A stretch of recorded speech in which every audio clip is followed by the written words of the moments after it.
इस व्याख्यान में हम लोग भारत में शुरू हुई सशस्त्र क्रांतिकारक मतलब आर्म रिवॉल्यूशनरिस्ट इनके बारे में जानकारी लेने वाले हैं। तो पहली चीज ऐसी है कि what is the meaning of revolution. हम लोग जब भी बोलते हैं कि ये क्रांति है तो क्रांति का मतलब क्या होता है, रिवॉल्यूशन का मतलब क्या होता है। बात ऐसी है कि सडन चेंज, अगर कोई शीघ्र गति से परिवर्तन हो गया तो उसी को कहा जाता है क्रांति। जैसे कि स्टोन एज मैन था, वहां से लेके हम लोग कुछ आयुध वेपन्स या कुछ टूल्स बनाते आ रहे हैं। तो ऐसे जो आयुध हम लोग बनाते आ रहे हैं वो स्टोन एज से लेके करीबन 17th सेंचुरी तक या 18th सेंचुरी तक उसमें ज्यादा परिवर्तन नहीं हुआ। वो जो परिवर्तन है वो बहुत धीमी गति से हो रहा था। मगर यूरोप में अचानक करके उसमें परिवर्तन आना चालू हो गया। पर्टिकुलरली प्रबोधन, रेनेसांस जो होता है, रेनेसांस के बाद यूरोप में परिवर्तन आ गया और वहां पे क्रांति हो गई। मगर ये क्रांति किस क्षेत्र में थी? इसे इंडस्ट्री के बारे में क्रांति हो गई, तो इसे कहा जाता है इंडस्ट्रियल रिवॉल्यूशन, औद्योगिक क्रांति। तो ऐसे किसी चीज में अचानक रूप से बदल आ गया तो उसे हम लोग कहते हैं क्रांति। अभी ऐसे बहुत सारी क्रांति हम लोग अनुभव भी कर रहे हैं, जैसे डिजिटल युग आ गया, स्मार्टफोन, और स्मार्टफोन की तरह से सब डिजिटलाइजेशन, इंटरनेट से कनेक्टिविटी, तो ये भी एक तरह की क्रांति है। मैं तो बचपन में एक सबसे परेशानी वाली बात हमारे साथ होती थी, वो मतलब इलेक्ट्रिसिटी का बिल पे करना। उसके लिए बड़ी लंबी क्यू रहती थी, फिर वहां जाके खड़े रह जाओ, एक डेढ़ घंटे के बाद नंबर आता है और फिर आपको पैसा देना है। मगर अगर आप चेक से पेमेंट करते हैं तो ये सब झंझट से मुक्ति है। मगर फिर भी बैंक में जाके चेक डिपॉजिट तो करना पड़ता था। फिर चेक डिपॉजिट करने के अलग अलग सेंटर्स आ गए और अभी तो सब डिजिटलाइज हो गया, no queue nothing, just button दबाओ, पेमेंट हो गया। वो भी करने की जरूरत नहीं, एक बार सेटिंग कर डालो नेट में, आपका इलेक्ट्रिसिटी बिल ऑटोमेटिकली उसी रेट पे चला जाएगा। पैसा रहना चाहिए बैंक में तो अपने आप भुगतान हो जाता है। तो पेमेंट डिले हो गया वगैरह कुछ बात की कुछ आवश्यकता ही नहीं, अपने आप उसी डेट में पेमेंट जाता रहेगा। तो ये सब है, इसे हम लोग डिजिटल क्रांति कह सकते हैं। तो वैसे ही क्रांति का मतलब होता है इमीडिएट होने वाले चेंज, बहुत कम समय में होने वाला परिवर्तन। अभी हम लोग जब पॉलिटिक्स की बात करते हैं तो पॉलिटिक्स में जो ऐसे अचानक रूप से परिवर्तन होता है उसी को हम लोग कहेंगे राज्य क्रांति, पॉलिटिकल रिवॉल्यूशन। तो ये जो सब इंडिया में आर्म रिवॉल्यूशनरिस्ट थे, वो आर्म्ड रिवॉल्यूशनरिस्ट मतलब सशस्त्र क्रांतिकारक ऐसे ही राज्य व्यवस्था में परिवर्तन लाना चाहते थे। मगर ये परिवर्तन लाने के लिए उनको शीघ्र गति से परिवर्तन लाने की आवश्यकता थी और ऐसे शीघ्र गति से परिवर्तन लाने के लिए उनका जो मार्ग था वो था सशस्त्र क्रांति। इसका मतलब ऐसा होता है कि वेपन्स ले लो, सरकार को धमकाओ, सरकार गिरा दो और नई सरकार स्थापन कर दो। जैसे कि यहाँ पे ब्रिटिश शासन था तो ब्रिटिश शासन को हटा के हमारा मतलब भारतीय लोगों का शासन लाने का जो सोच रहे थे, इन्हें हम लोग अभी ये स्वतंत्र संग्राम में कहेंगे आर्म रिवॉल्यूशनरीज, सशस्त्र क्रांतिकारक। इसमें हर एक लोगों ने अपने अपने तरीके से योगदान दिया है। जैसे कि हम लोगों ने एक लेक्चर में देखा था कि वासुदेव बलवंत फड़के, इन्होंने ये आर्म रिवॉल्यूशनरिस्ट का मार्ग अपनाते हुए ब्रिटिश लोगों को भगाने का प्रयास किया, उनके दिल में डर पैदा करने का प्रयास किया। इसमें वो उतने सफल हुए नहीं, मगर उसका नतीजा ये हो गया कि ब्रिटिश लोगों ने कांग्रेस एस्टैब्लिश करवाई, भारतीय लोगों के मन में जो विचार है वो हमारे लोगों तक, हमारे मतलब ब्रिटिश लोगों तक पहुंचना चाहिए। इसलिए संवाद साधने हेतु उन्होंने कांग्रेस की स्थापना करके दी। तो ऐसे कुछ रिवॉल्यूशन के नतीजे होते। तो हर वक्त ये जो आम रिवॉल्यूशनरिस्ट है उनका मकसद सक्सेसफुल हुआ ऐसे नहीं, मगर उसका जो रिजल्ट है वो बहुत इंपॉर्टेंट है। स्वतंत्रता संग्राम में पुणे में प्लेग आया था, ये तो पैंडेमिक डिसीज है और वो कैसे भी स्प्रेड हो सकता है।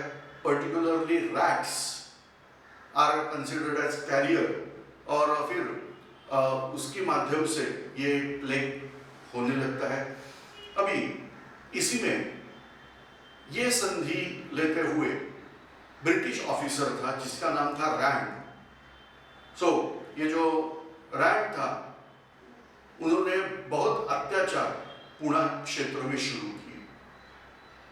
ये सब अत्याचार मैं नहीं बता सकता हूँ, मगर स्त्रियों के ऊपर ज्यादा अत्याचार वहां पे हो रहे थे। उसके बाद उनके जो पुलिस या सार्जेंट बोलते हैं वो लोग घर में चप्पल जूते पहन के कैसे भी घर के अंदर घुसते थे। हमारे लोगों के मन में ये बात अच्छी तरह से नहीं आ सकती थी। अभी वहां पे ये सब चल रहा था, रैंड समझ नहीं पा रहा था क्योंकि रैंड के हाथ में पावर थी, हमारा कोई कुछ नहीं बिगाड़ सकता है। ये जो अपने अंदर एक कॉन्फिडेंस या उसे कहते हैं ओवर कॉन्फिडेंस था, उसको ठिकाने लगाने के लिए किसी को तो जिंदगी का बलिदान देना पड़ रहा था। उनका नाम है चाफेकर ब्रदर्स, चाफेकर बंधु। इन्होंने रैंड और आयर्स्ट ये दो ब्रिटिश अधिकारियों की हत्या ही कर डाली। इसके बाद ब्रिटिश लोगों को समझ में आ गया कि भारतीय लोगों के साथ कैसा भी बर्ताव करके फायदा नहीं है। फिर उन्होंने वो जो अत्याचार कर रहे थे वो कम किए। मगर रैंड और आयर्स्ट को मारा किसने, करीबन 2 साल तक पता नहीं चला था। 2 साल के बाद रैंड और आयर्स्ट के खूनी मिल गए, वो चापेकर ब्रदर्स थे।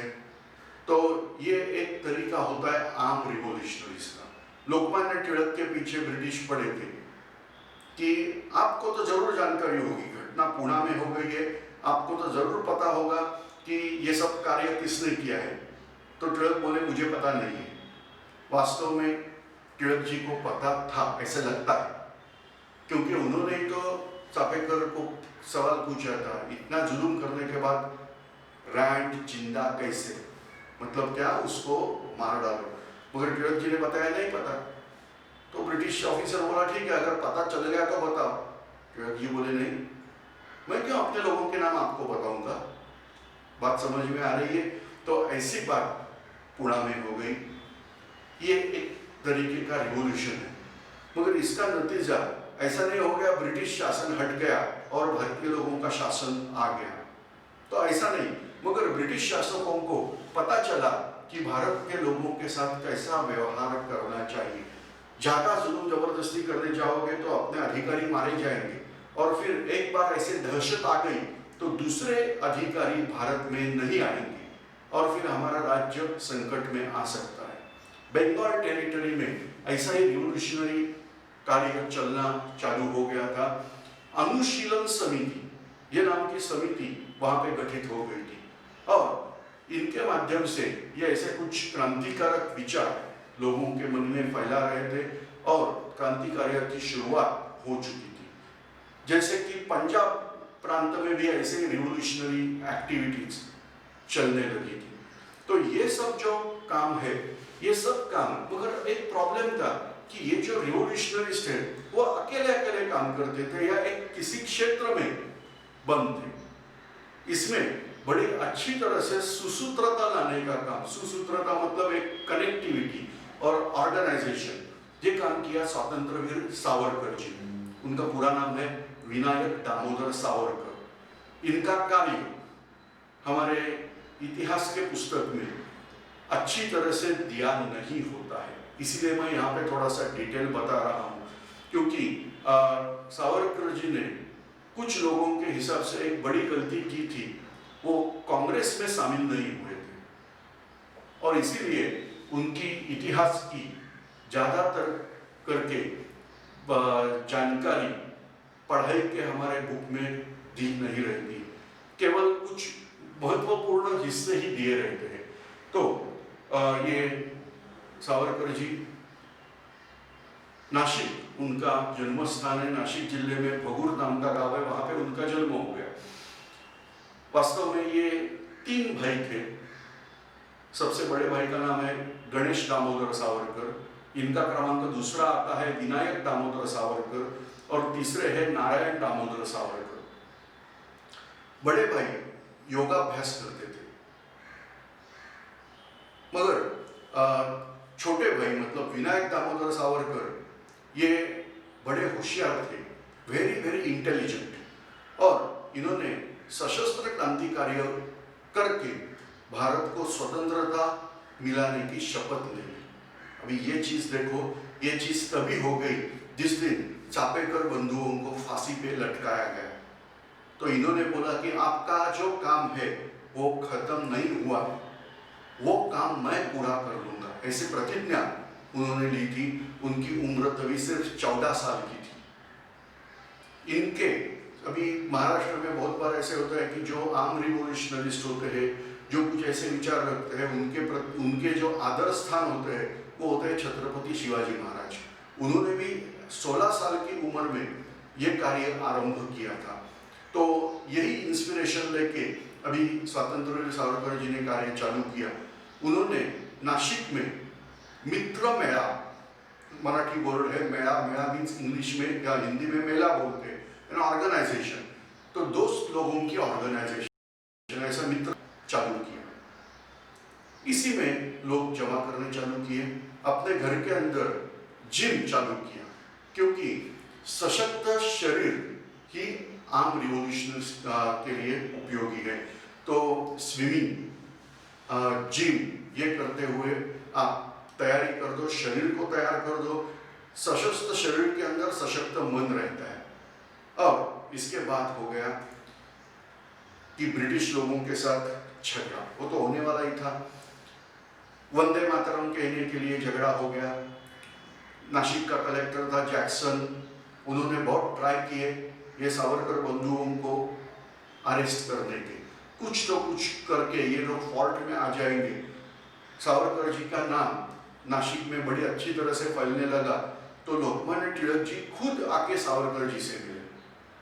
देखिए बात कैसी होती है, इसीलिए उनको लोकमान्य कहा जाता है। जो बुजुर्ग लोग थे नासिक में, उनको लगा कि तिलक आके सावरकर जी को समझाएंगे कि ऐसे मत करो, मगर उन्होंने उल्टा ही किया, उनको बड़ा प्रोत्साहन दिया। और फिर पढ़ाई करने के लिए सावरकर जी गए पुणे। जब ये दादा भाई नौरोजी ने कांग्रेस के अध्यक्ष पद से बोले कि हमें चतुसूत्री 4-fold पाथ से जाना है, वो है स्वदेशी, स्वराज्य, बहिष्कार और राष्ट्रीय शिक्षा। तो इसमें जो बहिष्कार था, ब्रिटिश माल के ऊपर बहिष्कार डालो, ये चीज सावरकर जी ने की थी पुणे में। उसके लिए उनको सजा भी हो गई, कॉलेज से निकाला गया, मगर फिर कॉलेज में जुर्माना भर के उनकी एंट्री हो गई। गुजरात में कच्छ नाम का टेरिटरी है, वहां पे एक बड़े व्यावसायिक थे, उनका नाम है पंडित श्यामजी कृष्ण वर्मा। ये इंग्लैंड में स्थित थे और इंग्लैंड में उन्होंने ऐसे डिसाइड किया कि जो भारतीय लोग पढ़ाई के हेतु इंग्लैंड में आते हैं उनकी कुछ व्यवस्था की जाए। तो इसके लिए इंडिया हाउस ये नाम की एक बिल्डिंग थी, मतलब उन्होंने नाम रखा था, वहां स्थापन हो गया कि भारत से जो लोग पढ़ाई के हेतु इंग्लैंड जा रहे हैं उनके लिए कुछ सहायता हो जाए। उन्होंने एक स्कॉलरशिप प्लान चालू किया जिसको नाम दिया शिवाजी स्कॉलरशिप। तो सावरकर जी ने ये स्कॉलरशिप पास की और उनको इंग्लैंड जाने का मौका मिल गया। पूरा खर्चा शिवाजी स्कॉलरशिप से आने वाला नहीं था, मगर तभी भी कुछ लोगों ने सावरकर जी को सहायता की और इनकी सहायता की वजह से और शिवाजी स्कॉलरशिप की वजह से सावरकर जी इंग्लैंड गए। अभी जब ये स्कॉलरशिप का फॉर्म भरना होता है तो रिकमेंडेशन होता है, तो लोकमान्य जी ने उनको रिकमेंडेशन दिया था। सावरकर जी जब इंग्लैंड गए तो उन्होंने एक नई ऑर्गेनाइजेशन तैयार की, उसका नाम रखा अभिनव भारत। अभी इनकी बैरिस्टरी का पढ़ाई चल रहा था, वो बैरिस्टर होना चाहते थे, इसीलिए बैरिस्टरी का एग्जाम देने की तैयारी उनकी चालू हो गई इंडिया हाउस में। मगर सावरकर बड़े अच्छे वक्ता थे, स्पीकर थे, उनके साथ और उनका जो रीडिंग है, वाचन है, बहुत अफाट था, बहुत ज्यादा था। उन्होंने इतने सारे सब पढ़ाई करते हुए, और सिर्फ पढ़ते नहीं थे, उसके ऊपर कंक्लूजन पे आना सबसे इंपॉर्टेंट बात होती है। तो जब भी हम लोग बोलते हैं 1857 म्यूटिनी ऑफ सीपॉय, तो सावरकर जी बोलते हैं ये म्यूटिनी ऑफ सीपॉय नहीं है, ये भारत का पहला स्वातंत्र समर है।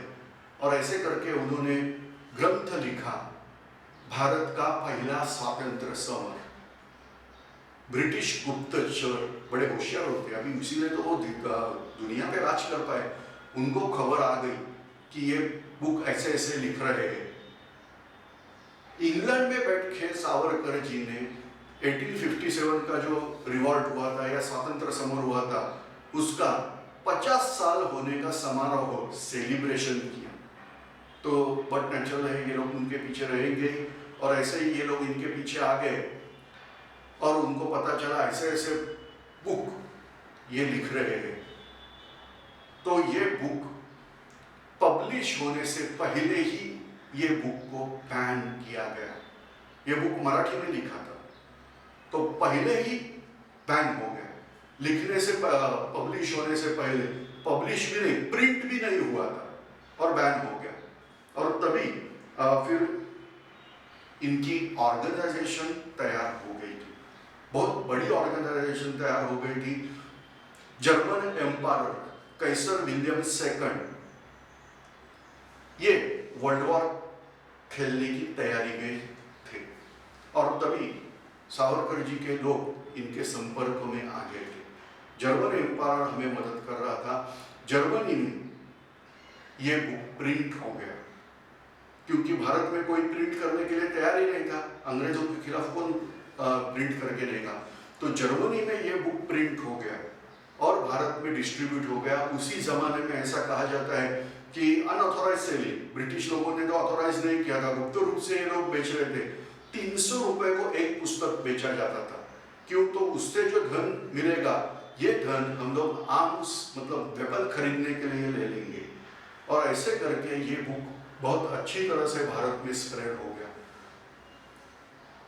अभिनव भारत के एक सदस्य थे जिनका नाम है पांडुरंग महादेव बापट, इनको कहा जाता है सेनापति बापट। इन्होंने अभिनव भारत के कॉन्टैक्ट से रशियन आर्म रिवोल्यूशनरीज, अभी ये जो साल है ये है 1905 टू 1910, ये बीच में, तो तभी रशिया में भी आर्म रिवोल्यूशन, कम्युनिस्ट रिवोल्यूशन जिसे बोल्शेविक रिवोल्यूशन कहते हैं, वो हुआ नहीं है।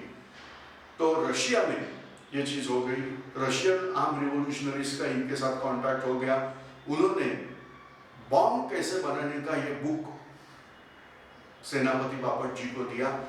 ये बुक उन्होंने इंग्लिश में ट्रांसलेट करके लिया फ्रांस में, और फिर ये सब प्रैक्टिकल होने लगे इंडिया हाउस में।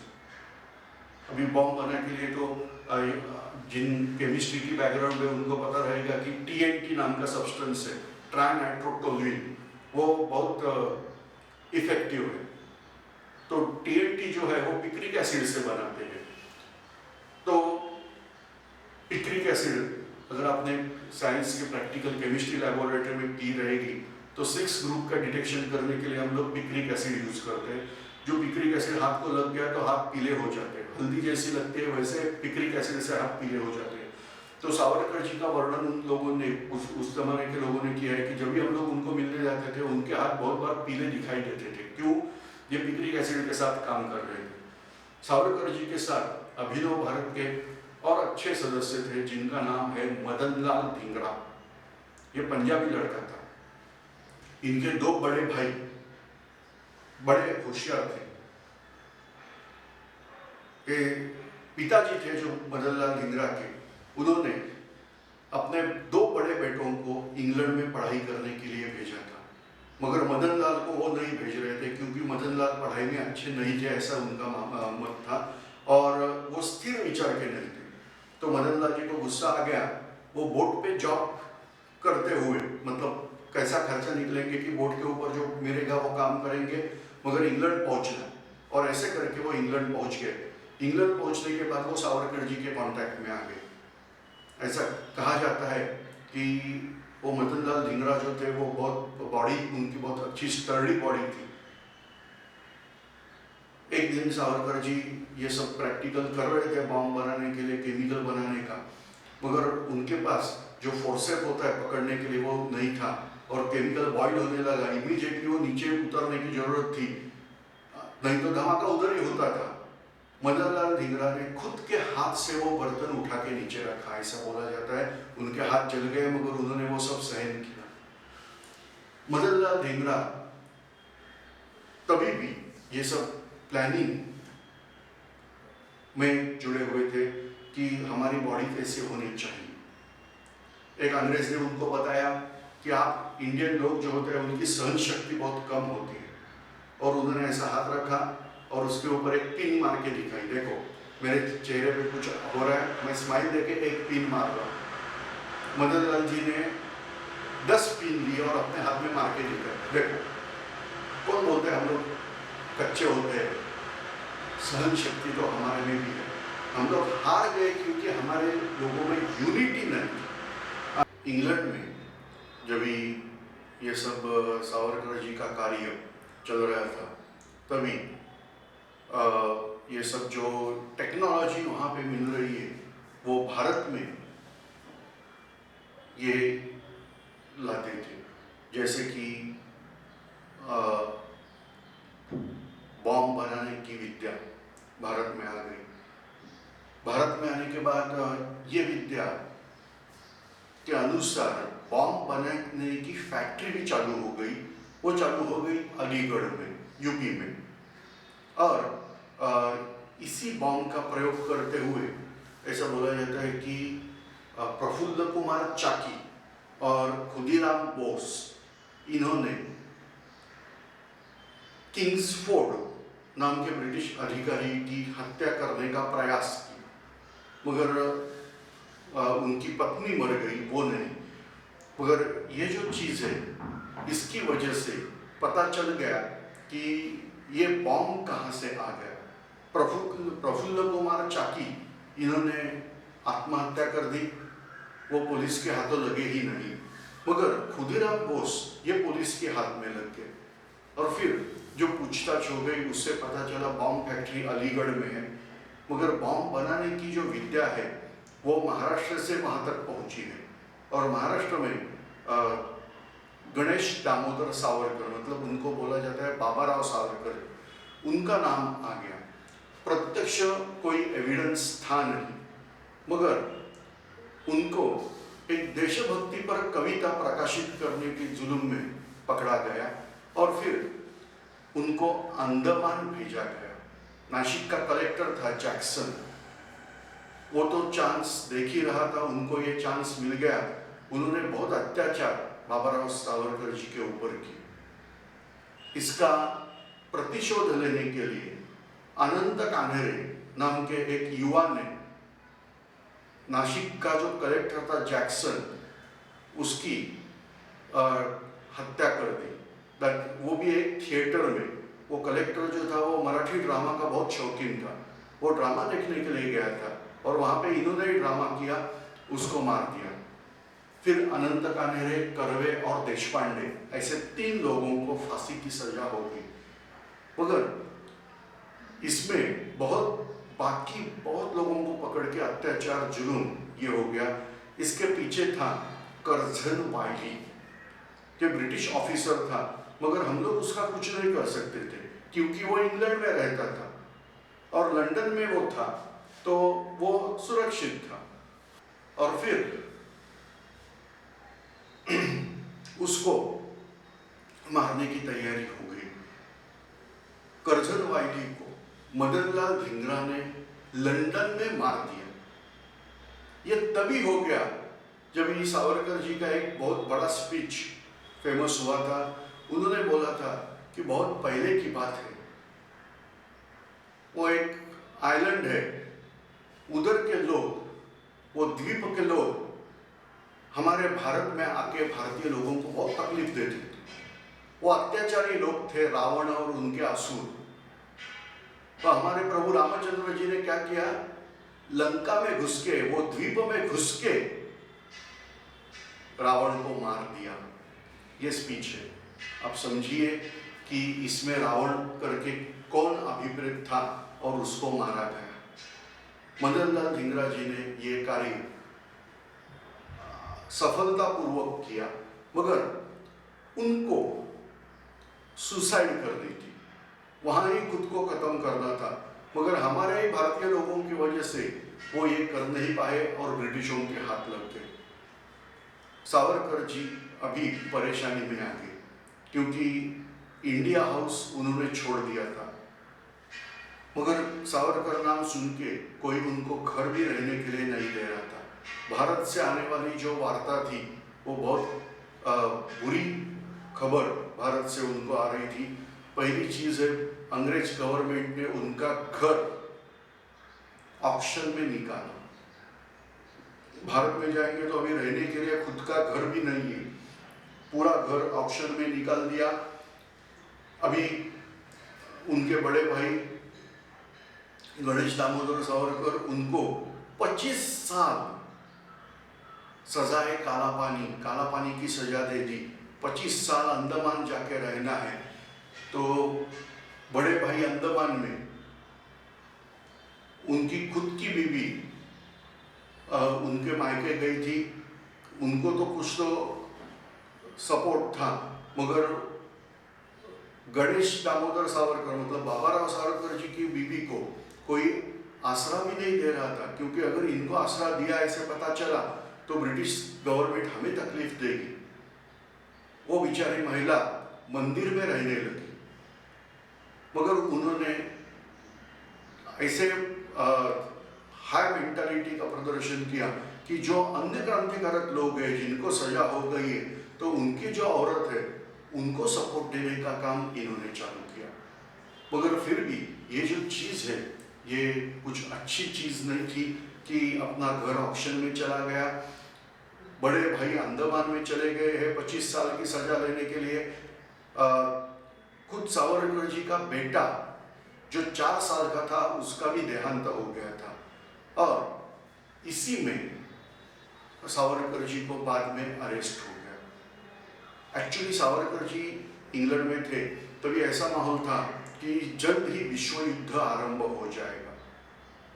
इसलिए इन्होंने अंतर्राष्ट्रीय संगठन, सब क्रांतिकारक लोगों की अंतर्राष्ट्रीय संगठन बनाई थी, जिसमें जो नाराज ब्रिटिशों के खिलाफ नाराज जो लोग हैं उनको साथ में लिया था। जैसे ब्रिटेन ने आयरलैंड को कब्जे में रखा था और आयरिश लोगों को फ्रीडम चाहिए था, तो आयरिश फ्रीडम फाइटर थे, सावरकर जी के कांटेक्ट में आए थे। चाइना में ब्रिटेन का बहुत बड़ा होल्ड था, उसके लिए चाइना के लोग भी क्रांतिकारियों में शामिल थे, वो भी आ गए। इजिप्ट, जो सुएज कैनाल निकाला गया वो इजिप्ट के भूमि के ऊपर से निकाला गया और वहां पे ब्रिटिश लोगों का क्षेत्र था, तो इजिप्शियन लोगों को भी ये चीज मंजूर नहीं थी, तो इजिप्शियन क्रांतिकारक आ गए। और ऐसे करके सभी ये जो नाराज देश है उनके क्रांतिकारक लोगों को लेके सावरकर जी ने एक अच्छा प्रयास किया कि इंटरनेशनल ऑर्गेनाइजेशन बनाई जाए। जब युद्ध आरंभ होगा तो हमें अंदर से रिवॉल्यूशन करना है, बाहर से जर्मनी सहायता करेगी, ऐसे कुछ तो प्लान बनाया गया था। क्योंकि देखिए जर्मनी का फायदा क्या था, देखिए इजिप्ट में रिवॉल्यूशनरीज लोगों को मदद की थी। अगर इजिप्ट सक्सेसफुली ये सब काम कर देता था तो ब्रिटिश लोग सुएज कैनाल से इंडिया आ जा नहीं सकते थे, उनको केप ऑफ गुड होप को टर्न मार के मतलब करीबन 6 महीने की जर्नी करके आना पड़ता था। तो ये बहुत अच्छा फायदा जर्मनी को होने वाला था। आयरलैंड ने अगर कुछ गड़बड़ की तो इसका मतलब इंग्लैंड को उनकी भूमि के ऊपर ही, क्योंकि यूके का एक पार्ट है आयरलैंड, तो उनको उनकी भूमि के ऊपर से ही हम लोग तकलीफ दे सकेंगे। भारत अगर आजाद हो गया तो इंग्लैंड के रिसोर्सेस, चाहे वो आर्मी के रिसोर्सेस है, मतलब मैन रिसोर्सेस है और कुछ है, सब निकल जाएंगे। इसलिए जर्मनी हमको सहायता दे रहा था। प्लान तो अच्छा हो गया फर्स्ट वर्ल्ड वॉर का, मगर वर्ल्ड वॉर शुरू ही नहीं हो पा रहा है। और 1910 सावरकर जी को अरेस्ट हो गया, इंग्लैंड की भूमि पे ही उनको अरेस्ट हो गया।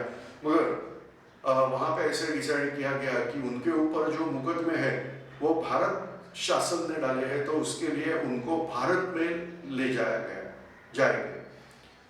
सावरकर खुद अरेस्ट हो गए थे जब भी वारंट था तब, मगर उनका प्लान कुछ अजीब था। जब भी उनको बोट में बिठा के भारत ला रहे थे, तभी बोट आने वाली थी मेडिटेरियन सी से। तो मेडिटेरियन सी में फ्रांस का एक पोर्ट है जिसका नाम है मार्से। स्पेलिंग के हिसाब से हम लोग मार्सेल्स बोलते हैं, मगर ऐसे बोला जाता है कि वो फ्रेंच, मुझे पता नहीं कैसी है, मगर उसमें बहुत सारे जो व्यंजन होते हैं कॉन्सोनेंट, उसका प्रोनाउंसिएशन ही नहीं होता। जैसे हम लोग बोलते हैं ट्रीटी ऑफ वर्साई, मगर उसका स्पेलिंग है वर्साइल्स, तो ऐसे कुछ तो उनका होता है। तो वो जो मार्सेल्स है, लिखते वक्त मार्सेल्स मगर बोलते वक्त मार्से, तो पोर्ट ऑफ मार्से में जैसे इनकी नौका आ गई, तो उनका प्लान वहां पे रेडी था कि कुछ भी करके वो छूटेंगे। और मैडम कामा और एक आर्म रिवोल्यूशनरिस्ट, ये उनको फ्रेंच के भूमि पे अरेस्ट करने के लिए फ्रेंच पुलिसों की सहायता करेंगे, और सावरकर जी को अवैध रूप से फ्रेंच भूमि पर आने के लिए शिक्षा हो जाएगी। वो करीबन 6 महीने की कारावास की शिक्षा थी। सावरकर जी ने प्लान बड़ा किया, बोट खड़ी थी, उन्होंने टॉयलेट में जाके टॉयलेट से जंप किया। देखिए बोलने में कुछ नहीं जाता है, मगर इतने छोटे पॉटहोल से जंप करते हुए बाहर जाना, उनकी बॉडी जख्मी हो गई थी, उसके बाद वो समुद्र में जंप करना, वो बोलते हैं कि वो बोट जो है वो इतनी करीब थी कि उनकी जंप गलती से दीवार के ऊपर नहीं जाना चाहिए। और स्विमिंग की तो तैयारी कर चुके थे नासिक में, तो उधर काम आ गई। सबसे बड़ी है मेंटल स्ट्रेंथ, वो भी थी। इन्होंने खुद समुद्र किनारा पे पहुंच गए, मगर वहां जाने के बाद देखा तो वो जो आर्म रिवोल्यूशनरिस्ट थे और मैडम कामा जी थे, वो कोई नहीं था वहां पे। ये जल्दी पहुंचे थे, उनको आने में समय लगा था। फिर उन्होंने दौड़ के खुद पुलिस स्टेशन में, फ्रेंच पुलिस स्टेशन में जाके खुद की अरेस्ट की। मगर तभी तक ब्रिटिश पुलिस भी उनके पीछे पहुंचे थे, और पता नहीं क्या हुआ, इधर उधर कुछ तो हुआ रहेगा, मगर फ्रेंच पुलिस ने सावरकर जी को ब्रिटिश पुलिसों के हाथ में दे दिया, और फिर सावरकर जी को बांध के फ्रांस से इंडिया लेके आए। अभी एक चांस था कि सावरकर जी को बड़ी तकलीफ बोट में ये लोग दे सकते थे, मगर ये आर्म रिवोल्यूशनरीज का एक दूसरा टेक्निक होता है, इसे बोला जाता है टेक्निक ऑफ रिवेंज। जैसे कि कर्जन वायली ने गड़बड़ की, भारत में आर्म रिवोल्यूशनरीज को बड़ी तकलीफें दी, तो कर्जन वायली को मारा गया। तो ऐसे अगर हमने सावरकर जी को तकलीफ दी तो हमें भी ये लोग मारेंगे, ते डर से उनको ज्यादा तकलीफ कुछ दी नहीं, सिर्फ बांध के उनको रखा था। सिर्फ बोलता हूँ मगर वो भी बड़ी तकलीफ ही है, और उनको भारत लाया गया। तो सावरकर जी ने जेल में भारत के न्यायालय में यही प्रतिवाद किया कि मेरी अरेस्ट ये गलत है, मेरी अरेस्ट फ्रेंच भूमि पे है। ब्रिटिश बोल रहे थे कि इंग्लैंड में अरेस्ट करके ला रहे थे, आप भाग गए बीच में। बोलते हैं वो भाग गए वगैरह छोड़ दो, कहाँ पे पकड़ा गया मुझे बाद में, अब भी पकड़ा है, वो कहाँ पे पकड़ा है, फ्रांस की भूमि पे, और इसीलिए मेरी जो अरेस्ट की गई है वो अवैध है, आपको मेरे ऊपर मुकदमा चलाने का कोई अधिकार नहीं।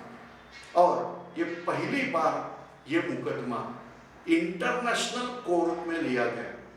देखिए सावरकर जी का ये काम बहुत बड़ा था, ये काम खुद सावरकर जी नहीं कर पा रहे थे क्योंकि वो जेल में थे, मगर उनकी ऑर्गेनाइजेशन बड़ी थी। मैडम कामा, इन्होंने ये न्यूज, सावरकर जी के अरेस्ट की न्यूज, ये जर्मन न्यूज़पेपर में छपवाई। जर्मनी में ये न्यूज फ्रंट पेज पे आ गई क्योंकि फ्रांस और जर्मनी में आनी नहीं थी। तो ऐसी न्यूज आ गई कि फ्रेंच के भूमि पे अभी फ्रेंच का कब्जा नहीं है, ब्रिटिश पुलिस आके उनको अरेस्ट कर रहे हैं फ्रेंच भूमि पे। तो फ्रांस में न्यूज फैल गई, फ्रांस में डेमोक्रेसी है, प्राइम मिनिस्टर को पूछा गया और अल्टीमेटली प्राइम मिनिस्टर को रिजाइन करना पड़ा। ये यूरोप में सावरकर जी की पॉपुलैरिटी हो गई। मगर एक चीज हो गई कि भारत में सब कुछ आलबेल है, अच्छा है, हम लोग भारतीय लोगों के हित के लिए राज कर रहे हैं। ये जो पिक्चर इंग्लिश लोग यूरोप में क्रिएट कर रहे थे, उसको शॉक पहुंच गया, धक्का पहुंच गया। क्यों? तो ये सब आम रिवॉल्यूशनरीज वहां पे फिर ये क्यों कर रहे हैं? अगर भारत के लोग समाधानी है तो करजन वाहिनी को इंग्लैंड में क्यों मारा गया? मैडम कामा, जिन्होंने जर्मनी में स्टुटगार्ट नाम की जगह है, वहां पे इंटरनेशनल काउंसिल थी, उधर इंडिया का पहला फ्लैग वहां पे लहराया गया है इंटरनेशनल लेवल पे। वो फ्लैग भी सावरकर जी ने डिजाइन करके दिया था, वो फैलाया गया। ये अभिनव भारत का सक्सेस है। इंटरनेशनल लेवल पे हमारा आवाज आ गया कि हम लोगों को आज़ादी चाहिए और ब्रिटिश लोग हमारे ऊपर जुल्म से, अत्याचार से राज कर रहे हैं। ये चीजें आगे आने लगी, ये उनका सक्सेस है। इंटरनेशनल कोर्ट जो हेग में था, वहां पे ये मुकदमा चला, मगर ब्रिटिश तभी बहुत पावर में थे, कुछ तो पता नहीं क्या हो गया, मगर जज ने डिसीजन दे दिया कि अरेस्ट अवैध नहीं है। वो फिलहाल ब्रिटेन के ही कैदी थे, कैद से भाग गए थे, तो अरेस्ट वैध है। नतीजा ये हो गया, सावरकर जी के ऊपर 2 मुकदमे लग गए थे, एक तो देश विघटन का और दूसरा अरेस्ट करने के बाद भाग जाने का प्रयास करने का। इसीलिए उनको 2 बार लाइफ टाइम इम्प्रिजनमेंट, आजीवन कारावास। कितने बार? 2 बार। तो पहला 25 साल का है और उसके बाद 25 साल का, ऐसे 50 साल का हो गया। ये दुनिया में किसी भी आदमी को इतनी बड़ी पनिशमेंट नहीं हुई, 50 साल जेल में, और वो भी जैसे लोकमान्य जी रहे थे वैसे नहीं, सश्रम कारावास। मेहनत करो, कमाई करो और रह जाओ वहां पे। और फिर उनको मुंबई से अंडमान भेजा गया। अंडमान की जेल में उनके ऊपर बड़े अत्याचार हो गए, मगर वो पार्ट में अभी नहीं ले रहा हूं। मगर उनका जो प्लान था वो आगे सक्सेसफुल हुआ। कैसे? तो उनका जो प्लान था कि हम लोग भारत के अंदर की तरफ से रिवॉल्यूशन करेंगे और बाहर की तरफ से हमें कुछ मदद करनी चाहिए। तो इसी में रास बिहारी बोस, ये बहुत सक्सेसफुल रिवॉल्यूशनरिस्ट है, ये अभिनव भारत के हैं, इन्होंने भारत में बड़ा कार्य किया। दूसरे आम रिवॉल्यूशनरिस्ट है, उनका नाम है लाला हरदयाल। ये लाला हरदयाल ये इंग्लैंड में उनके साथ थे। उन्होंने यूएसए मतलब अमेरिका में जाके और कनाडा में जाके टीम तैयार कर दी और एक मूवमेंट वहां पे चालू की जिसका नाम है गदर मूवमेंट। तो ये जो गदर क्रांतिकारी मूवमेंट है, ये लाला हरदयाल जी ने चालू की। पंजाब में ऐसा माहौल हो गया कि हम लोग सशस्त्र क्रांति करते भारत को स्वतंत्रता में सक्सेस देंगे। पहला विश्व युद्ध अभी आरंभ हो गया। सावरकर जी की अरेस्ट है 1910, मगर युद्ध चालू हो गया 1914 1914 में। और फिर जर्मन एम्पायर कैसर विलियम II, इन्होंने सावरकर जी को और अन्य बंदी वालों को छुड़ाने के लिए एक युद्ध नौका भेज दी जिसका नाम है एमडेन। इसके ऊपर बहुत सारे शस्त्र भी थे। ये शस्त्र पंजाब के रिवॉल्यूशनरिस्ट लोगों को देने वाले थे और पंजाब में रिवॉल्यूशन करने का प्रयास था। तो जर्मनी ने ऐसे हमारी सहायता उस वक्त की थी, मगर ये एमिडन युद्ध नौका ये इंडियन ओशन में किधर तो ब्रिटिश लोगों ने डुबा दी। इसके बाद हमारे गद्दार लोग होते हैं जिनको देशभक्ति से ज़्यादा और अन्य चीज़ें होती है, उन्होंने ब्रिटिश लोगों को मदद की और उसकी वजह से ये जो पंजाब में रिवॉल्यूशन करने वाले उसमें जो शामिल लोग थे उनके नाम पता चल गए, मुकदमा चल गया और करीबन 5,000 लोगों को 5,000 लोगों को पनिशमेंट हो गई, जिसे कहा जाता है लाहौर कॉन्स्पिरेंसी। ये छोटा मुकदमा नहीं है, बहुत बड़ी चीज है। पंजाब में ये सब चल रहा था तभी, और इतनी जोर से ये सब कार्य कर रहा था, आप समझ सकते हैं 5,000 लोगों को अरेस्ट किया गया, पनिशमेंट हो गई, जिसमें कम से कम पनिशमेंट थी 2 साल की सजा, सश्रम कारावास। कम से कम 2 साल की सजा हो गई, ज्यादा से ज्यादा डेथ पेनल्टी।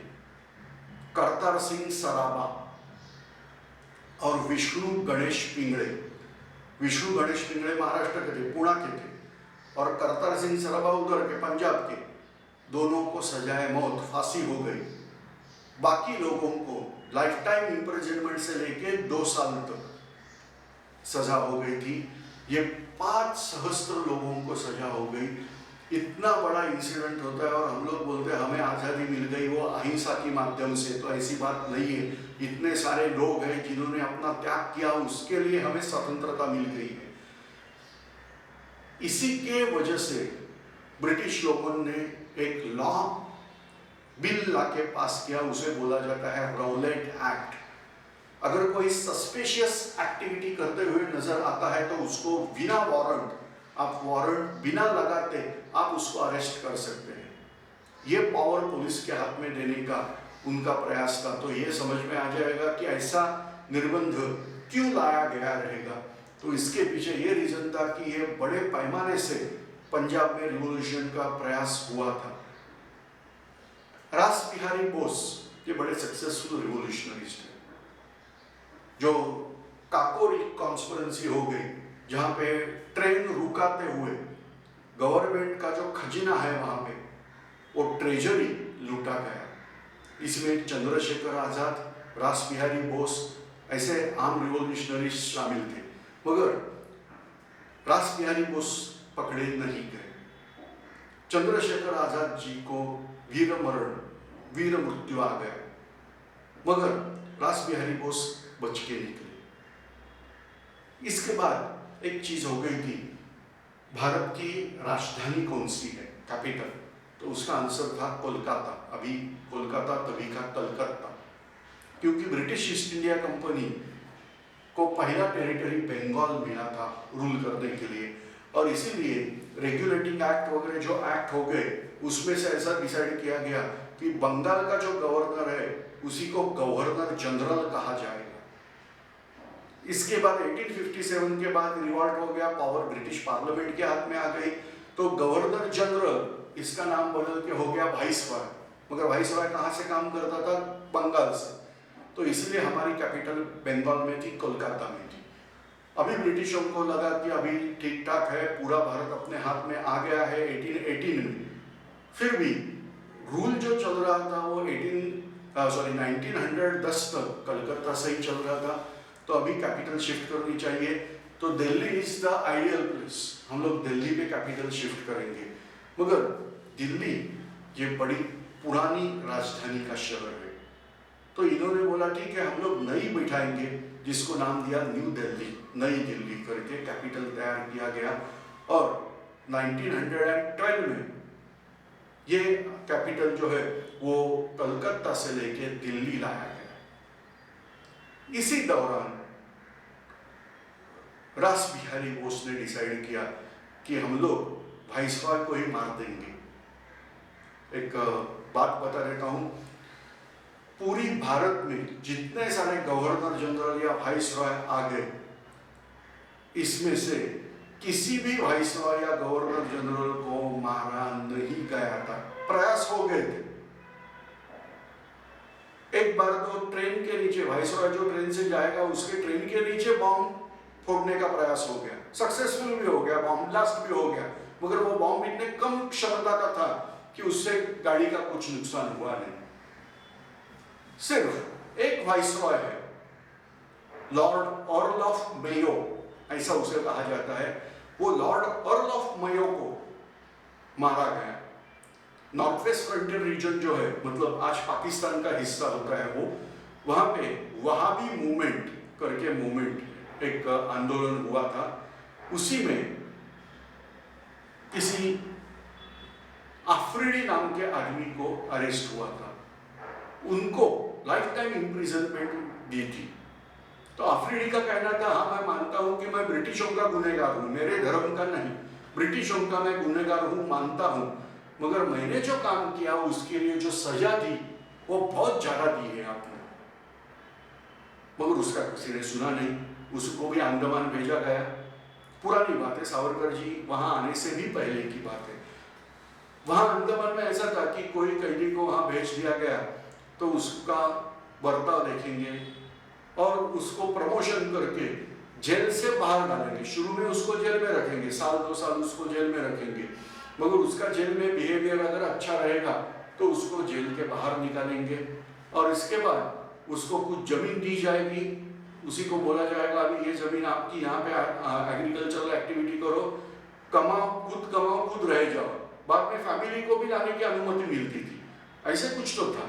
तो ऐसे ही अफरीदी ने बड़ा अच्छा काम किया जेल में, उसको जमीन भी दे दी गई, उसको बाहर घर बनाने की अनुमति मिली, वो वहां पे रह गया। और एक सुधरा हुआ कैदी, ऐसा उसका नाम था।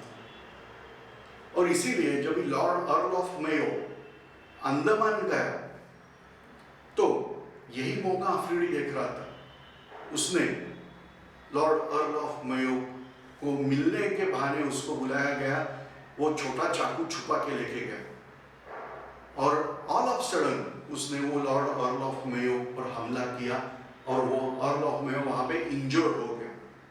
कुछ दिनों बाद उसकी मौत हो गई। अफरीदी को बहुत टॉर्चर किया गया और फिर फांसी पे लटकाया, मगर एक ही ये वाइसरॉय वहां पे मरा है, वो वहाबी मूवमेंट की लोगों ने उनको मारा है, बाकी वाइसरॉय के ऊपर हमले हुए मगर मरे नहीं। तो ऐसे ही लॉर्ड हार्डिंग्स ये वाइसरॉय है जिन्होंने डिसाइड किया था कि हम लोग भारत की राजधानी कलकत्ता से लेके नई दिल्ली में लाएंगे। मुगल बादशाह जैसा हाथी पे बैठ के दिल्ली में प्रवेश करता है वैसा मैं भी करूंगा, ऐसा लॉर्ड हार्डिंग्स ने सोचा और इसीलिए वो हाथी पे बैठ के दिल्ली में अंदर आ रहा था। तो जैसे ही अंदर आ गया उसके ऊपर बॉम्ब फेंक के उसको मारने का प्रयास रासबिहारी बोस ये सशस्त्र क्रांतिकारक ने किया, मगर हार्डिंग्स बच गया। उसका जो ऑर्डरली था वो इंजोर्ड हो गया। हार्डिंग्स को बहुत बड़ा आवाज तो सुनाई दिया कि this is unrest in India, ये भारत में असंतोष है, आपके खिलाफ सब आवाज उठा रहे हैं, कोई नहीं बोल रहा है कि ब्रिटिश लोग यहाँ पे रहना चाहिए। ये आवाज उसको सुनाई देना ये बहुत इंपॉर्टेंट थी चीज, मगर रासबिहारी बाबू पकड़े नहीं गए, ये भी बहुत इंपॉर्टेंट है। और उसी के बाद उन्होंने देश त्याग किया, क्योंकि यहाँ रह के ब्रिटिश पुलिस कभी ना कभी किसी दिन तो उनको पकड़ने वाले ही थे। तो वो देश छोड़ के चले गए जापान में, मगर दुर्भाग्यवश जापान भी तभी अंग्रेज लोगों का मित्र था। तो अंग्रेजों ने जापान को बोला कि जैसे पता चला कि इनको अरेस्ट करके हमारे हवाले कर दो, तो रासबिहारी बोस इन्होंने और एक काम किया, किसी जापानी लड़की के साथ शादी की। अभी उनको जापान के लॉ के अनुसार जापान का नागरिक माना गया और फिर उनको ब्रिटिशों के हाथ नहीं देने वाले थे। तो ये सब तरकीबें करके रासबिहारी बोस अभी जापान में स्थित हो गए, मगर वो स्थित होके क्रांतिकारी ही कर रहे थे, इसी के लिए उनका कार्य जापान से चालू रह गया था। अभी ये सब आम रिवोल्यूशनरीज के प्रयास हम लोग देख रहे हैं। अभी मैं जहाँ पे एंड कर रहा हूँ वहाँ पे ये चीज़ है कि सावरकर जी अंडमान में है, 1914 वर्ल्ड वॉर शुरू हो गया,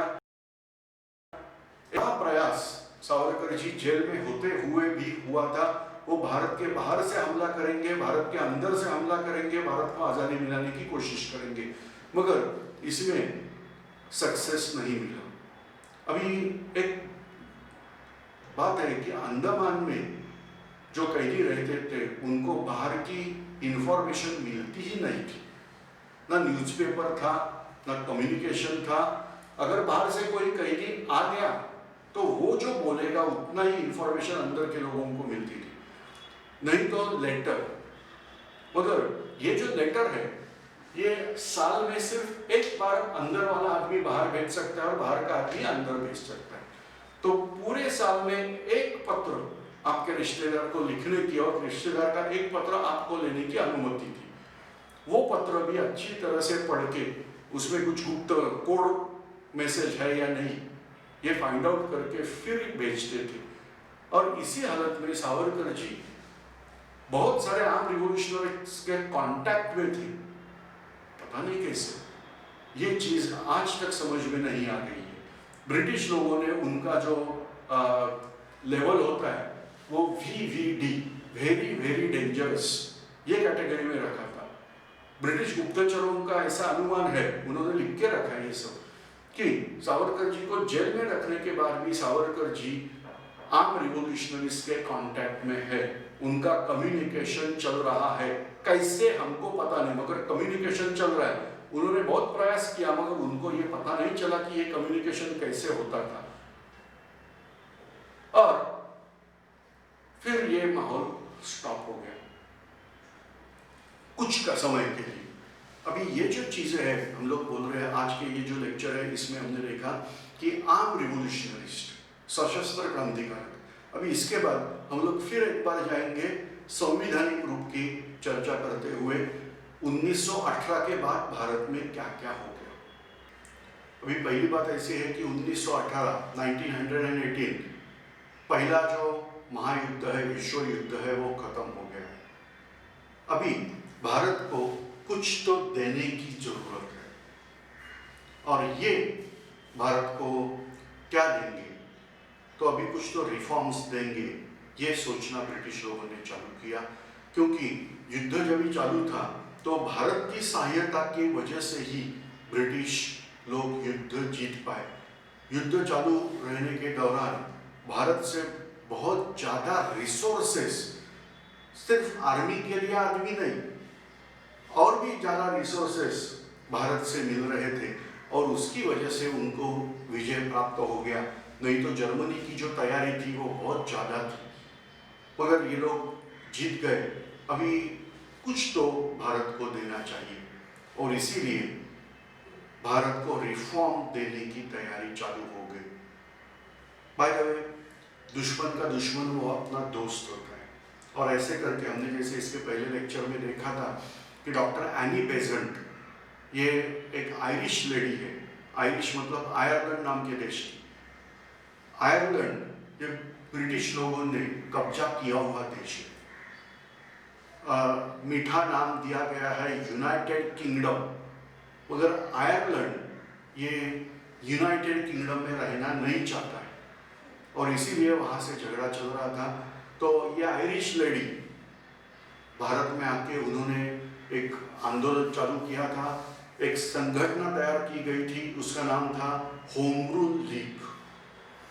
टिळक जी ने भी उसका सपोर्ट किया और वैसे ही ऑर्गेनाइजेशन कांग्रेस में चालू हो गई, होम रूल लीग। अभी ये जो होम रूल लीग चल रहा था और फिर टिळक जी ने एक बड़ा स्टेटमेंट दिया।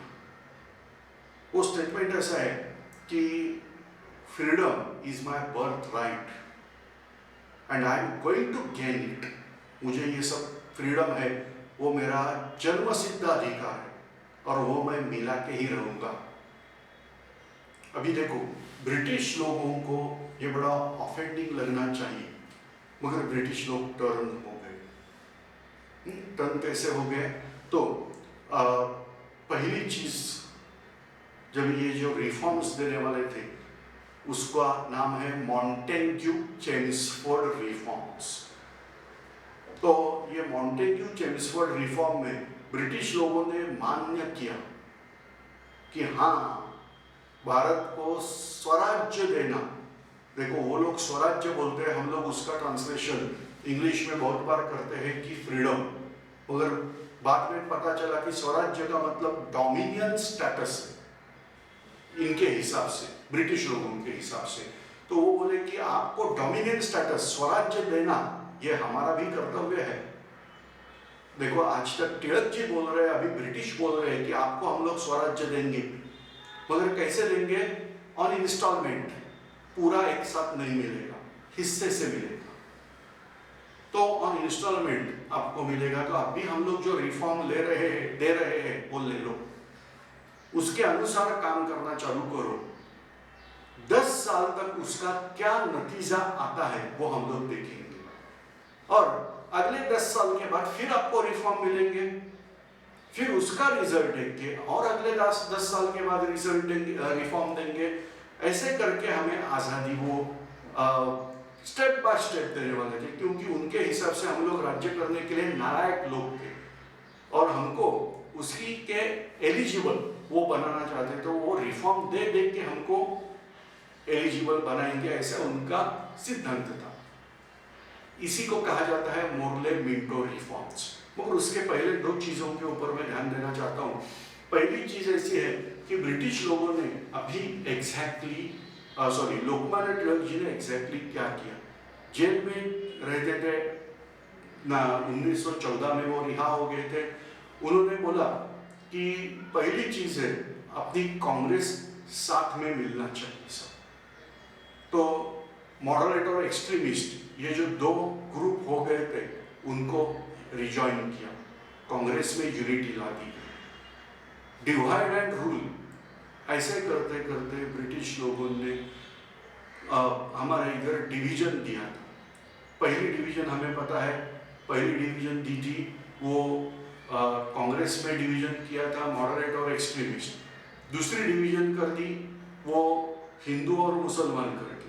तो अभी तिलक जी ने एक पैक्ट किया जिसे बोलते हैं लखनऊ करार या लखनऊ पैक्ट, ये मुस्लिम लीग से साथ किया, और इसी से मुस्लिम लीग को कांग्रेस के साथ जोड़ दिया गया। ये पैक्ट बहुत इंपॉर्टेंट है, जिसमें सेपरेट इलेक्टोरेट ये एक्सेप्ट किया। अब तक कांग्रेस सेपरेट इलेक्टोरेट को एक्सेप्ट नहीं कर रही थी, मगर यहाँ पे तिलक जी ने जो लखनऊ पैक्ट किया उसमें कांग्रेस ने सेपरेट इलेक्टोरेट एक्सेप्ट किया, मुसलमानों के लिए सेपरेट इलेक्टोरेट। मगर उसमें और एक क्लॉज डाला कि टोटल जितने सीट्स होंगे उससे 1/3 से ज्यादा सेपरेट इलेक्टोरेट का नंबर नहीं होना चाहिए। तो सेपरेट इलेक्टोरेट एक्सेप्ट किया, मगर उसका नंबर जो है वो टोटल सीट से 1/3 से ज्यादा नहीं होंगे, ये भी क्लॉज उसमें रखा। ये बहुत महत्वपूर्ण है। क्यों? क्योंकि गवर्नमेंट में हर एक को समान संधि मिलनी चाहिए। तो इसीलिए ये काम हो गया, जिसी को बोला जाता है सेपरेट इलेक्टोरेट। कांग्रेस ने एक्सेप्ट किया ये लखनऊ पैक्ट। अभी कांग्रेस और मुस्लिम लीग साथ में आ गई। कांग्रेस में जो 2 ग्रुप हो गए थे वो साथ में आ गए और काम चालू हो गया। तो मतलब जैसे ब्रिटिश लोग डिवाइड कर पा रहे थे, हम लोगों में यह यूनिटी भी प्रोड्यूस हो गई। और मोर्ले मिंटो रिफॉर्म्स में तो सेपरेट इलेक्टोरेट तो एक्सेप्ट दिए ही थे। अभी मॉन्टेग्यू चेम्सफोर्ड रिफॉर्म आ गए, उन्होंने भी सेपरेट इलेक्टोरेट कंटिन्यू किया, मगर ये भी क्लॉज दिया अकॉर्डिंग टू लखनऊ पैक्ट 1/3 से ज्यादा सेपरेट इलेक्टोरेट का नंबर नहीं रहेगा, ये भी पैक्ट किया। और ये मॉन्टेग्यू चेम्सफोर्ड रिफॉर्म्स में पहली बार माना गया कि भारतीय मनुष्य मंत्री पद पे बैठ सकता है। इसके पहले हमें वाइसरॉय के काउंसिल में देखने की अनुमति मिल गई थी, उसी के बाद सवाल पूछने की अनुमति मिली थी, जवाब मिलने की गारंटी थी नहीं। मगर अभी हमें सवाल जवाब तो छोड़ दो, डायरेक्टली मिनिस्ट्री हाथ में आ गई, मगर वो मिनिस्ट्री कुछ बहुत ज़्यादा इम्पोर्टेंट, जैसे होम मिनिस्टर है, डिफेंस मिनिस्टर है, ऐसी इम्पोर्टेंट मिनिस्ट्री हाथ में नहीं, मगर फिर भी एक भारतीय मनुष्य मंत्री बन सकता है ब्रिटिश लोगों के कारोबार में, ये भी बड़ी अच्छी चीज हमें लगी। मगर टिळक जी संतुष्ट नहीं थे। टिळक जी बोले ना तो ये रिफॉर्म है, ये तो म्यूनिसिपल कॉर्पोरेशन भी अच्छा रहेगा, हम लोग राजकारभार देंगे हाथ में, मतलब म्यूनिसिपल कॉर्पोरेशन चलाने देंगे। तो हमें ये उम्मीद नहीं थी, हमें और ज्यादा आजादी की उम्मीद थी, मगर आपने तो दिया ही नहीं। बातें बड़ी बड़ी की, आपको आजादी देना हमारा अंतिम कर्तव्य है, मगर वो तो दिया नहीं। मगर टिळक जी का और एक चीज था, जो मिला है वो ले लो, और नहीं मिलता है उसके लिए झगड़ा चालू करो। तो इसीलिए रिफॉर्म तो एक्सेप्ट किए, मगर बाय प्रोटेस्टिंग, हमें ये मंजूर नहीं है, हमें और रिफॉर्म चाहिए थे, ऐसे करते। दुर्भाग्य की बात है कि इसके बाद जल्द ही लोकमान्य जी का देहांत हो गया। यह अनएक्सपेक्टेड चीज थी। वो मुंबई में आ गए थे कुछ काम के लिए, बीमार हो गए और 6 दिन में ही उनका देहांत हो गया। तो ये बहुत बुरी चीज हो गई, क्योंकि तब तक ऐसा माना गया था कि स्वातंत्र्य हमारे बहुत करीब आ चुका है, अभी जल्द ही भारत स्वतंत्र होगा।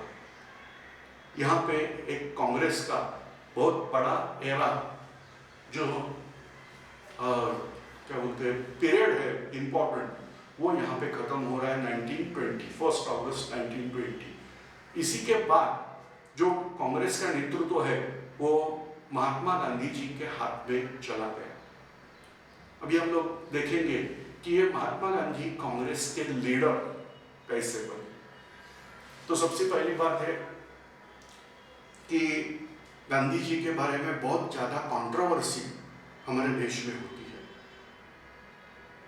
कुछ लोग गांधी जी के बारे में प्लस बोलते हैं, कुछ माइनस बोलते हैं, और कुछ कुछ सवाल भी पूछे जाते हैं, उनको राष्ट्रपिता किसने बनाया, कभी भारत सरकार ने उनको राष्ट्रपिता घोषित किया वगैरह, ऐसे भी सवाल पूछे जाते हैं। तो गांधी जी के बारे में सही जानकारी कहाँ से मिलेगी? ओके, तो इसी के लिए मैं आपको अनुरोध करता हूँ कि बाकी सब छोड़ दो। जो सबसे ऑथेंटिक बुक है, गांधी जी बड़े सत्यप्रिय थे, तो गांधी जी खुद तो झूठ नहीं लिखेंगे, ठीक है? तो उनकी ऑटोबायोग्राफी है माय एक्सपेरिमेंट विद ट्रूथ। मैं एक बार नाम फिर एक बार रिवाइज कर देता हूँ, माय एक्सपेरिमेंट्स विद ट्रूथ, ये नाम की उनकी ऑटोबायोग्राफी है, उनका आत्मकथन है। तो आप पहले वो पढ़ लीजिए, फिर पता चलेगा कि गांधी जी ये चीज क्या है। इसीलिए कभी भी आप ध्यान रखो कि जो ऑथेंटिक बुक होते हैं पहले वो पढ़ने का, बाद में से उसको बोलते हैं जैसे कि एक्सेसरीज होती है, वो बुक पढ़ना चालू करो। तो रियल स्टोरी उस आदमी के हिसाब से आपको पता है, अभी आप बाकी सब चीजें इंफॉर्मेशन निकालना शुरू करो। तो गांधी जी शुरू में मतलब उनके लाइफ के शुरुआती तौर में, जैसे कि सावरकर जी कर रहे थे कि 14 साल के थे तभी डिसाइड किया कि भारत को आज़ादी मिलाने के लिए मैं सशस्त्र क्रांतिकारक बनूंगा और आज़ादी दिला के रहूंगा। वैसे गांधी जी का कुछ हुआ नहीं था, मगर उनके भी मन में भारत स्वतंत्र होना ये बड़ी अच्छी बात करके उनको दिमाग में थी। उन्होंने कुछ प्रयास भी किए उसके लिए, जैसे कि नॉनवेज खाना भी। गांधी जी नॉनवेज खाते थे, ये बोलना भी बहुत बुरा लगता है, मगर हाँ, उनके आत्मकथन में उन्होंने दिया है कि वो छोटे थे, यंग थे, तभी भारत स्वतंत्र कैसे करेंगे, तो उसके लिए हमारा शरीर अच्छा होना चाहिए, इसी के लिए नॉनवेज खाने के प्रयास भी उन्होंने किए। मगर उसके बाद उनको पता चला कि इसकी कोई आवश्यकता नहीं है, फिर वो फिर से पूरी शाकाहारी की तरफ वो आगे। आप देखेंगे तो उनकी बायोग्राफी में ये सब दिया है, आप पढ़ लो। तो ऐसी बात हो गई। अभी गांधी जी बैरिस्टर बनने के लिए इंग्लैंड चले गए। पता है अभी सावरकर जी भी इंग्लैंड में चले गए थे बैरिस्टर होने के लिए। सावरकर जी ने बैरिस्टरी की पढ़ाई भी खत्म की थी, मगर उनको बैरिस्टर डिग्री दी नहीं गई, क्योंकि ब्रिटिश गवर्नमेंट उनसे लिख के मांग रही थी कि मैं ब्रिटिश गवर्नमेंट के खिलाफ कुछ भी नहीं करूंगा। इन्होंने लिखने को नकार दिया। तो बोले अगर आप ये फॉर्म पे कन्वोकेशन फॉर्म पे साइन नहीं करेंगे तो आपको डिग्री मिलेगी नहीं, मत दो डिग्री, मैंने तो पढ़ाई की, मैं हकदार तो हूँ, आप नहीं देंगे वो बात अलग है। और ऐसे करके बैरिस्टर होने के बाद भी सावरकर को बैरिस्टर डिग्री नहीं दी गई थी, क्योंकि ब्रिटिश लोगों के प्रति मैं ईमानदार रहूंगा इसके ऊपर उन्होंने सिग्नेचर नहीं की थी। और फिर उनको अरेस्ट करके बाद में तो स्टोरी आपको पता ही है। अभी गांधी जी इंग्लैंड चले गए, इंग्लैंड में जाके वो बैरिस्टर बन के भारत में आ गए। ये दौरान ऐसा बोला जाता है कि उन्होंने बहुत रीडिंग बहुत अच्छे तरह से इंटरनेशनल लेवल पे रीडिंग किया था, उनके कॉन्टैक्ट्स अच्छे तरह से हो गए थे। मगर भारत में आने के बाद उन्होंने जो पहला मुकदमा हाथ में लिया उसमें उनको फेल्योर आ गया। एक्चुअली क्रॉस एग्जामिनेशन लेने का था, मगर वो क्रॉस एग्जामिनेशन के लिए मुंह ही नहीं खोल पाए। और फिर वो कोर्ट में जाके बैठते थे, मुकदमे पढ़ाई करते थे। उन्होंने सोचा कि जब तक पूरा अंदर से कॉन्फिडेंस नहीं आएगा तब तक मैं मुकदमा हाथ में लेगा नहीं। और उसी दौरान उनको एक केस के लिए अफ्रीका जाने की संधि प्राप्त हो गई। गांधी जी अफ्रीका चले गए और वहां जाके उन्होंने देखा तो ब्रिटिश लोग बहुत अत्याचार वहां भी कर रहे थे। वो तो रेसिस्ट लोग थे, वहां पे ब्लैक वर्सेस व्हाइट ऐसे कुछ तो माहौल चल रहा था। और गांधी जी के पास फर्स्ट क्लास का टिकट होते हुए भी उनको फर्स्ट क्लास से निकाला गया। क्यों? तो अफ्रीका में, वो साउथ अफ्रीका में सिर्फ गोरे लोग फर्स्ट क्लास से ट्रैवल कर सकते थे। तो देखिए, अंग्रेज अंग्रेज होते हैं नहीं, अंग्रेज कहाँ पे होते हैं उसके हिसाब से वो होते हैं। जैसे कि साउथ अफ्रीका में अंग्रेज लोग बहुत ज्यादा जुल्म अत्याचार करते थे, भारत में कम करते थे। मैं नहीं बोलता हूँ कि बिल्कुल नहीं करते थे, मगर कम करते थे। इंग्लैंड में दे वर जेंटलमैन, समानता, मानवाधिकार सब इंग्लैंड में मौजूद था। तो गांधी जी ने इंग्लैंड में जीवन बिताने के बाद वहां के इंग्लिश लोगों को समझा था, मगर वही इंग्लिश आदमी अफ्रीका में ऐसे बर्ताव कर सकता है। हाँ, एक्सपीरियंस तो किया। और फिर उन्होंने वहां पे एक नया लॉ आ रहा था।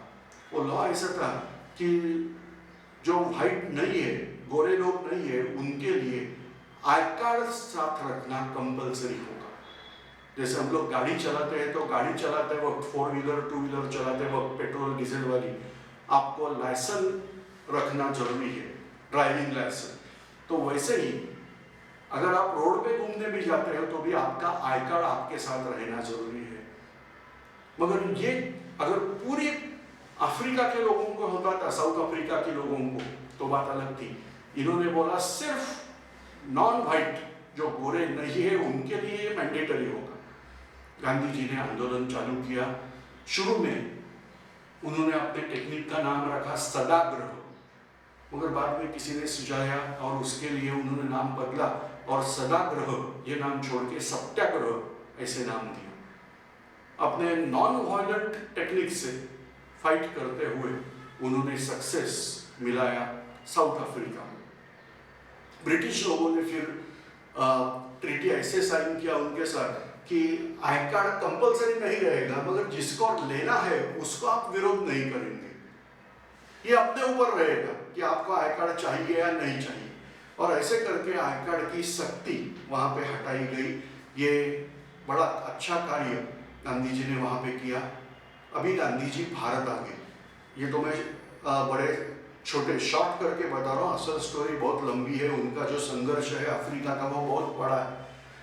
ये संघर्ष जब भी चालू था अफ्रीका का, तभी वो इंग्लैंड में भी जाके आ चुके थे। उनके गुरु थे गोपाल कृष्ण गोखले।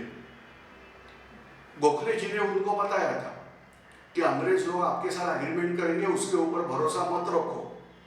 और वैसे ही हो गया था। बीच में गांधी जी और सावरकर की मुलाकात हो गई थी, मगर वो सशस्त्र क्रांतिकारी ये कार्य के लिए गांधी जी तैयार नहीं थे। उन्होंने लिख के रखा है कि सावरकर जी मुझे दोपहर का सूरज जैसे होता है वैसे लग रहे थे। उनका जो तेज है वो मुझे नहीं समा पाए। जब भी गोखले के प्रति वो बोलते हैं कि गोखले जी गंगा जी जैसे है, जहाँ पे मैं डुबकी लगा सकता हूँ वैसे शांत गोखले जी है। तो उन्होंने गोपाल कृष्ण गोखले जी जो मॉडरेट लीडर थे उनको अपना गुरु माना। भारत में आने के बाद गोखले जी ने उनको परामर्श सलाह दे दिया कि आप 1 साल तक कुछ नहीं करेंगे, 1 साल पूरा भारत देख लो, भारत की परिस्थितियां समझ लो। अगर आपको पता रहेगा तो आप जहाँ पे रहते हैं वहाँ की परिस्थिति आपको लगता है यही सब जगह है, वैसे नहीं है। मैं अगर मुंबई में रहता हूँ तो मुंबई में जो चीज़ होती है मैं ये अनुमान से मैं जम्मू कश्मीर में जाके नहीं बोल सकता हूँ कि यही परिस्थिति जम्मू कश्मीर में है। मैं तिब्बत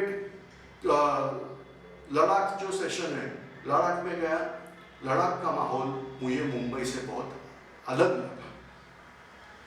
मैं ऐसा नहीं बोल रहा हूँ जोग्राफिकल कंडीशन और ये, मगर लोगों का एक दूसरे के साथ जो संपर्क होता है, बातचीत करने का तरीका होता है, वो लद्दाख का अलग है, पंजाब का अलग है, गुजरात में और अलग है, महाराष्ट्र में अलग है।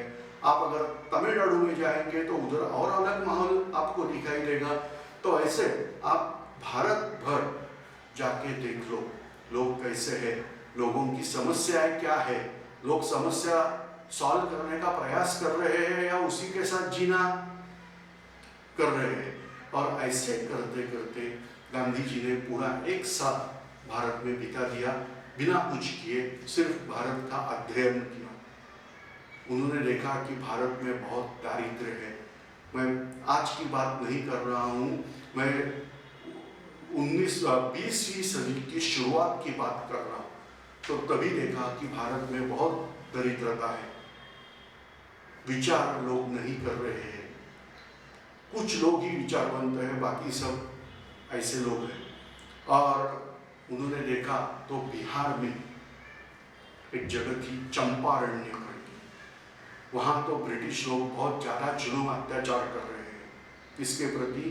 तो इंडिगो मतलब जो हमारी लिक्विड ब्लू होती है वो तभी पौधे से मिलती थी, तो इंडिगो के लिए उन्होंने सख्ती, जबरदस्ती आपको यही क्रॉप लेना है और यही प्राइस में बेचना है, ऐसे करते हुए लोगों को एक्सप्लॉइट कर रहे थे। लोग बहुत दरिद्री बन गए थे ब्रिटिश लोगों की वजह से, क्योंकि जो प्रॉफिट है ये सब ब्रिटिश लोग ले रहे थे और हमारे लिए कुछ नहीं मिल रहा था। दीनबंधु, इन्होंने इसके ऊपर नाटक लिखा, ड्रामा लिखा, जिसका नाम है नील दर्पण। वहाँ पे उन्होंने ये सब दिखाया था कि कैसे अत्याचार हो रहा है, ये जो वर्कर्स है उनकी हालत कितनी बेकार है, बुरी है, ये सब दिखाया। मगर फिर भी उसमें कोई परिवर्तन नहीं हुआ था। गांधी जी ने डिसाइड किया यहाँ जाके हम लोग कार्य आरंभ करेंगे, और चंपारण्य में उन्होंने ये नया टेक्निक जो है सत्याग्रह, इसी का प्रयोग किया। ब्रिटिश लोगों ने जुल्म अत्याचार जबरदस्ती सब की, मगर गांधी जी ने लोगों को इकट्ठा किया था, सब अत्याचार सहने के लिए बोला, वायलेंस नहीं करेंगे, नॉन वायलेंट टेक्निक से जाएंगे। और अल्टीमेटली ब्रिटिश लोग मान गए।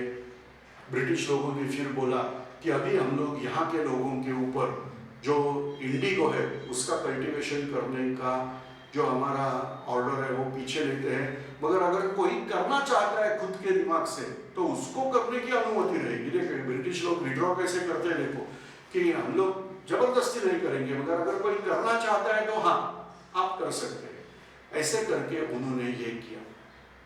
तो गांधी जी को पहले ही आंदोलन में बहुत बड़ा सक्सेस यहाँ पे मिला, ये बात है। तो गांधी जी के नाम के ऊपर पहला सक्सेस मिल गया, द फाइट ऑफ चंपारण। इसके बाद खुद अपने लोगों के साथ भी गांधी जी को फाइट करनी पड़ी। अहमदाबाद में अभी देखो, पहला विश्व युद्ध शुरू होने के समय में भारत में इंडस्ट्रीज तैयार हो रही थी, इंडस्ट्रियलाइजेशन प्रोसेस शुरू हो गई थी, और तभी ये जो कामगार लोग हैं, वर्कर्स, उनके ऊपर जो ओनर्स हैं उनके कुछ अत्याचार होते थे। गांधी जी ने उसके खिलाफ आवाज उठाया ये जो वर्कर्स है उनका स्ट्राइक करके दिखाया और फिर जो ओनर्स है उनको झुकना पड़ा। गांधी जी ने किया हुआ दूसरा सक्सेस। अभी तीसरा सक्सेस गांधी जी को मिल गया, वो गुजरात में खेड़ा नाम की जगह है, वहां पे सूखा पड़ा था। गवर्नमेंट तो टैक्स लेना चाहती थी, लोगों के पास टैक्स देने के लिए था नहीं कुछ, गवर्नमेंट ने टैक्स बढ़ा दिया। अभी जब सूखा है तो टैक्स कम कर देना चाहिए या नहीं लेना चाहिए, मगर इधर अपना गवर्नमेंट थोड़ी था, ब्रिटिश लोग थे, आप मरो हमको पैसा दे दो, और उन्होंने टैक्स बढ़ा दिया। गांधी जी ने वहां जाके खेड़ा में जाके सत्याग्रह चालू किया। ब्रिटिश लोगों ने किए हुए जुल्म अत्याचार को सहन कर लो मगर टैक्स नहीं देंगे, और अंततः ब्रिटिश लोगों ने मान्य किया कि हम लोगों ने जो टैक्स बढ़ाया है वो हम लोग नीचे देंगे, मतलब जितना है उतना ही टैक्स तो वसूल किया ना, मगर हमारे ऊपर सक्सेस आ गया कि हाँ भाई बढ़ाया हुआ टैक्स पीछे देने की एक अच्छी आंदोलन की शुरुआत होगी। ऐसे इनिशियली 3 आंदोलन ये गांधी जी के ऊपर आते हैं कि जो उन्होंने सक्सेसफुल किए, मगर कुछ स्टोरी अजीब है, आप देखेंगे तो पता चलेगा, तब तक नहीं पता चलेगा। आप देखेंगे तो जर्मनी में एक रिसर्च हुआ था, वहां पे पहला सिंथेटिक डाई इंडिगो ब्लू बनाया गया था। ये सिंथेटिक है, सिंथेटिक मतलब मैनमेड, जैसे मनुष्य कुछ केमिकल ए में बी केमिकल मिला के नया केमिकल बनाता है, वैसे करके वो डाई स्टफ हो गया। अभी ये जो डाई है वो इफेक्टिव था, बड़ा अच्छा था, एकदम सस्ते रेट में मिल रहा था।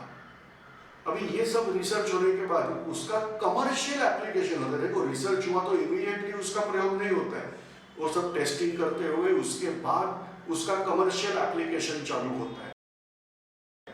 तो एप्लीकेशन चालू हो गया और इंडस्ट्रियलिस्ट को पता चला कि ये जो सिंथेटिक ब्लू है वो ज्यादा उपयुक्त है नेचुरल्स।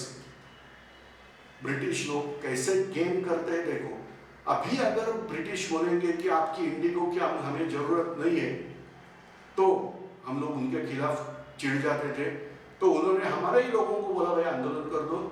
आंदोलन होने के बाद ऐसी चीज हो गई कि हाँ भाई आप बोल रहे तो हम लोग वो जो पहले बोलते थे ये होना चाहिए वो नहीं होगा। अगर आप मर्जी से बना रहे तो बात अलग है, तो धीरे धीरे इंडिगो का टिविजन स्टॉप ही हो गया, क्योंकि कौन यहाँ से इंडिगो खरीद ही नहीं कर रहा है तो देगा कौन। और इसीलिए हम लोग बोलते हैं कि आपको सिर्फ एक साइड से नहीं देखना है, एक घटना घटती है तो चारों तरफ से देखना चाहिए कि एग्जैक्टली क्या क्या हुआ था और किसके लिए ये आंदोलन किया गया और फिर कैसे ये सक्सेस आ गया। ये आप रिसर्च करेंगे, आप खुद के नतीजे उसके ऊपर से आप निकालेंगे। तो ये कुछ सक्सेस होने के बाद गांधी जी को कांग्रेस में बड़ा अच्छा स्थान मिल गया। अभी मॉडरेट लोगों को लगता था गांधी जी मॉडरेट है क्योंकि उनके गुरु गोपाल कृष्ण गोखले मॉडरेट थे।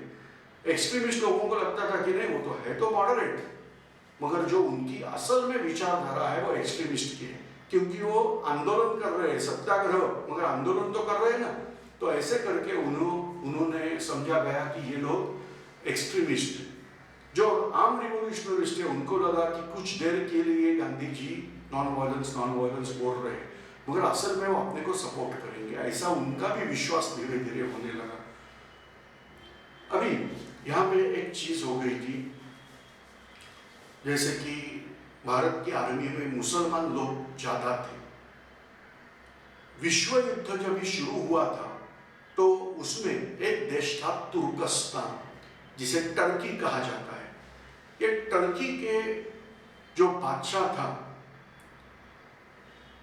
उसी को मुसलमान खलीफा मानते थे। खलीफा मतलब रिलीजियस चीफ, जैसे ये क्रिश्चियन लोग होते हैं उनका पोप होता है, वैसे मुसलमानों का खलीफा होता है। तो ये खलीफा तुर्की का एम्पायर था, मतलब एक जो आदमी है जिसके हाथ में पॉलिटिकल पावर है उसी के हाथ में रिलीजियस पावर थी। और टर्की जर्मनी के साथ था, मतलब टर्की इंग्लैंड के खिलाफ था। और युद्ध होगा तो तुर्की के साथ होगा, तो मुसलमान अपने ही खलीफा के साथ युद्ध करेंगे और खलीफा को हराएंगे। मगर ब्रिटिश लोगों ने उनको आश्वस्त किया कि ये युद्ध है, हम लोग कुछ खुशी से नहीं जा रहे हैं, मगर अगर युद्ध में हम लोग जीत गए तो तुर्कस्तान का जो एम्पायर है उसकी खलीफा करके जो पोस्ट है उसको धक्का नहीं लगाएंगे। मतलब आपने खलीफा के साथ गैर व्यवहार नहीं किया, आप बिंदास युद्ध में आ जाओ। और ऐसे आश्वस्त करते हुए युद्ध हो गया। मगर युद्ध खत्म होने के बाद तुर्की का जो एम्पायर था हार गए, जर्मनी की टीम हार गई थी। तुर्की के साथ दो ट्रीटी हो गए, लॉसेन और सेवर्स, ऐसे 2 ट्रीटी हो गए। जैसे ये ट्रीटी हो गए, ब्रिटिश लोगों ने ये तुर्कस्तान के एम्पायर को भी हटा दिया। वहां पे लोकल नियुक्त, मतलब लोग जिसे चाहते थे ऐसे आदमी के हाथ में पावर दी गई जिसका नाम है आतातुर्क केमाल पाशा। ये आता, ये तुर्की लैंग्वेज में, मतलब हमारे हिंदी में पिता बोलते हैं, संस्कृत में वो आता, तो आतातुर्क मतलब तुर्क लोगों का फादर। तो आतातुर्क केमाल पाशा, इसके हाथ में पावर आ गई। उन्होंने ये खलीफा वगैरह सब चीजें हटा दी ब्रिटिश लोग के कहने से, मगर हटा दी। अभी बोलते ब्रिटिश लोगों ने चालू किया, भाई अभी जब भी आश्वासन दिया था तभी बात अलग थी, मगर अभी वर्ल्ड का माहौल चेंज हो गया है और हमें अभी खलीफा ये पोस्ट रखनी नहीं, क्योंकि मिडल ईस्ट पे ब्रिटिश लोगों को अपनी हुकूमत कायम करनी थी। परिस्थिति में चेंज क्या हुआ था, तो एक नया फ्यूल मिला था, वो है ऑयल, क्रूड ऑयल। और पता चल रहा था कि ये सब एरिया में क्रूड ऑयल बड़े अच्छे तरीके से है, तो इसके ऊपर अपना होल्ड रहना चाहिए। खलीफा वगैरह ऐसी चीज नहीं चाहिए, और खलीफा को हटाया गया। जैसे खलीफा हट गया तो हमारे इधर लोगों को गुस्सा आ गया। ये मतलब ऐसे है कि युद्ध जब भी शुरू होने वाला था तभी आप बोल रहे थे कि हाँ भाई हमको मदद चाहिए आपकी, चाहे कुछ भी होने दो, हम आपके साथ हैं युद्ध में। बड़े अच्छी मीठी बातें हो गई, मगर अभी युद्ध खत्म होने के बाद नहीं, अभी अंतरराष्ट्रीय परिस्थिति बदल गई है और हम लोग अभी तो खलीफा को नहीं रखना चाहते हैं, ये बात हो गई। गुस्सा आ गया और फिर एक आंदोलन मुसलमान लोगों ने चालू किया, जिसको बोलते खिलाफत मूवमेंट, खिलाफत आंदोलन। क्यों आंदोलन चालू हो गया कि तुर्कस्तान के बादशाह को खलीफा करके री इंस्टॉल करो। इसी के लिए यहाँ पे आंदोलन चालू किया, जिसे बोला गया खिलाफत आंदोलन।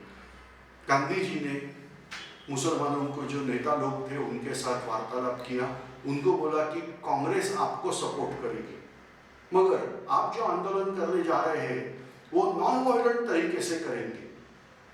जैसा कि मैं बता रहा हूँ, मैं मतलब गांधी जी बता रहे हैं, सत्याग्रह की तरीके से करेंगे तो आपको कांग्रेस का सपोर्ट मिलेगा। और ये सब चीजें नजर रखते हुए कांग्रेस ने खिलाफत मूवमेंट को सपोर्ट डिक्लेयर किया। और फिर ये खिलाफत मूवमेंट एक नॉन वायलेंट मूवमेंट करके भारत भर में शुरू हो गई, जो कांग्रेस ने सपोर्ट किया था। मगर रीजन पता चला कैसे है कि गांधी जी की वजह से ये सब हो गया। गांधी जी ने तभी कांग्रेस में प्रस्ताव रखा था, वो ज्यादा कुछ चर्चा हुए बिना सम्मत हो गया था। और तभी गांधी जी कांग्रेस में ज्यादा बहुत बड़े नेता, पावरफुल नेता ऐसे नहीं थे। मगर उसी के बाद थोड़े दिन में लोकमान्य जी का देहांत हो गया और फिर एक नई मूवमेंट चालू की गई। गांधी जी ने तभी जो मूवमेंट चालू की उसका नाम है असहकार आंदोलन, नॉन कॉपरेशन मूवमेंट। अगले लेक्चर में हम लोग इसके बारे में जानकारी लेंगे।